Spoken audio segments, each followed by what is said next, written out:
الصداقة. الصداقة ليست بطول السنين، بل بصدق المواقف.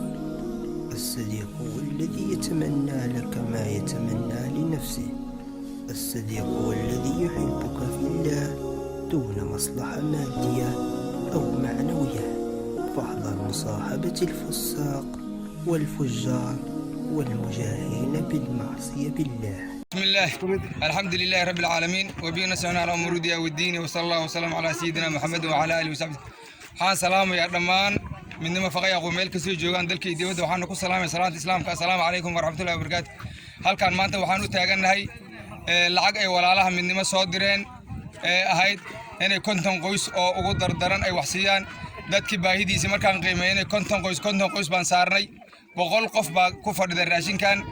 dad kale oo ka badan oo haddii dhinacyaha taagan oo baahan oo waxba helinna way muuqdaan oo waa u jeedaan. waxaan rabnaa marka walaalaha midnimo hawli aad noo soo dhiibteen waa kuwan walaalahana waa gaarsiinay.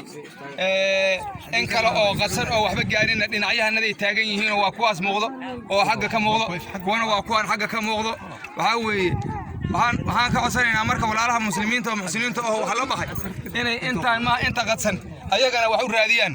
annagana waxaan idinla hadisiin doonaa dadkay wax gaareen inta qof oo isla heshay sidii wax u heleen. waxaan iga dambeynaya mas'uuliyiinta iyo guddiga xaafadda. salaamu calaykum waraxmatullahi wabarakaatu. بسم الله الرحمن الرحيم. الحمد لله رب العالمين والصلاة والسلام على سيدنا ونبينا محمد وعلى آله وصحبه أجمعين. بسم الله الرحمن الرحيم.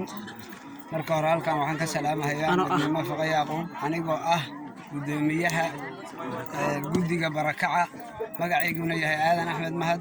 waxaan u mahad celinayaa walaalaha barakaysan oo u soo deeqay dadkaas masaakiinta oo meeshaas ku soo barakacay oo abaarta soo barakacisay.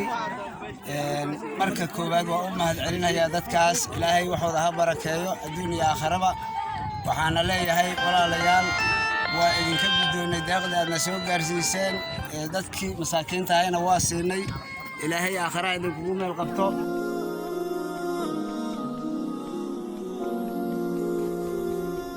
الصداقة.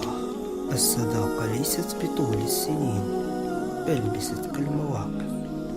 الصديق هو الذي يتمنى لك ما يتمنى لنفسه.